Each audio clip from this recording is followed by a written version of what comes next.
വളരെ വ്യത്യസ്തമായ ഒരു പ്രചാരണ രീതി, പത്രികാ സമർപ്പണമൊക്കെയാണ് കണ്ണൂരിൽ BJP നടത്തുന്നത്. എനിക്ക് പുറകിൽ ഈ ആനയ്ക്ക് മുകളിലുള്ളത് കണ്ണൂർ അഴീക്കോട്ടെ NDA സ്ഥാനാർത്ഥി വിനോദ് കുമാറാണ്. ആനയുടെ മുകളിലാണ് കയറിയത് എന്ന് പറഞ്ഞു, തെറ്റിദ്ധരിക്കേണ്ട. ഒറിജിനൽ ആനയല്ല, റോബോട്ടിക് ആനയാണ്. ഈ ആനയുടെ മുകളിൽ കയറി വളരെ വ്യത്യസ്തമായി ഇതാ ഇപ്പോൾ പുലികളൊക്കെ ഇറങ്ങിയിട്ടുണ്ട്. അങ്ങനെ വളരെ വ്യത്യസ്തമായൊരു പ്രചാരണ രീതി, വളരെ വ്യത്യസ്തമായിട്ടാണല്ലോ, ആനയുടെ ഒക്കെ പുറത്ത് കയറിയിട്ടാണ്. അതെ അതെ അതെ അതെ ഈ പ്രാവശ്യം എന്തായാലും അഴീക്കോട് മണ്ഡലം നമ്മളെ പിടിച്ചെടുക്കും, അതിന്റെ ഒരു വാശി തന്നെയാണ് അഴീക്കോട് മണ്ഡലം പിടിച്ചെടുക്കും. അതെ അതെ അതെ അതാണ് അതെ അതെ അതെ പിന്നെ വളരെ ആവേശമാണ്.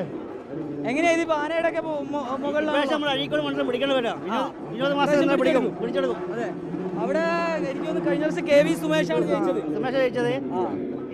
ഇപ്രാവശ്യം എങ്ങനെയാ അതിന്റെ ഒരു സാധ്യത? നമ്മൾ നല്ല പ്രതീക്ഷയുള്ളത് ഇപ്രാവശ്യം അഴീക്കോട് പിടിക്കേണ്ട പരിപാടി തന്നെയാണ്. അതെ, അതിനു വേണ്ടിയിട്ടാണ് ഈ അഴീക്കോടിന്റെ ജയം നമ്മൾ ഉറപ്പിച്ചാണ്. നമ്മുടെ കണ്ണൂർ ജില്ലാ പ്രസിഡന്റാണ്. അദ്ദേഹത്തിന് നമ്മുടെ ജനങ്ങൾക്ക് എല്ലാവർക്കും ബഹുമാനവും നല്ല ഒരു പരിചിതനുമാണ്. അതുകൊണ്ടാണ് അദ്ദേഹത്തെ ആനപ്പുറത്ത് തന്നെ കയറ്റിയിട്ട് ഉറപ്പായും ഇനി ജയത്തോടെ ഈ ആനകളുടെ ഒരു കൂട്ടം തന്നെ ഞങ്ങൾ ഇവിടെ ഇറക്കും. അത് ശരി, ഒറിജിനൽ വരും. ഇപ്പൊ റോബോട്ടിക് ആനയാണ്, ജയിച്ചു കഴിഞ്ഞാൽ ഒറിജിനൽ ആന വരും. ഒറിജിനൽ ആനപ്പുറത്ത് എഴുന്നള്ളും. അത് ശരി, ഒറിജിനൽ ആനയുടെ പുറത്ത് വരും ജയിച്ചു കഴിഞ്ഞാൽ. തീർച്ചയായിട്ടും ഇതേപോലെ രണ്ടാനപ്പുറത്ത് വരും. രണ്ടാന നമ്മൾ ഇറക്കും. അത് ശരി, അങ്ങനെയാണ്. ജയിച്ചു കഴിഞ്ഞാൽ വിനോദ് കുമാർ ഒറിജിനൽ ആനയുടെ പുറത്ത് വരുന്ന പറഞ്ഞത്. നമുക്ക് കാണാം, ഇത് ഒരു റോബോട്ടിക് ആനയാണ്.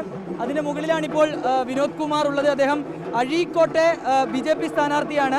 ഏതായാലും ജയിച്ചു കഴിഞ്ഞാൽ ഒറിജിനൽ ആനയെ ഇറക്കും എന്നുള്ളതാണ് BJP പ്രവർത്തകരുടെ ഉറപ്പ്. രണ്ടാന, അതിൽ കൂടുതൽ ആനകളൊക്കെ വരുന്നും പറയുന്നു.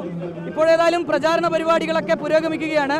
കണ്ണൂരിൽ നിന്നും വീഡിയോ ജേർണലിസ്റ്റ് ഷെനിൽ ഖാനൊപ്പം റിപ്പോർട്ടർ അഭിജിത്ത് മുഴക്കുന്ന റിപ്പോർട്ടർ.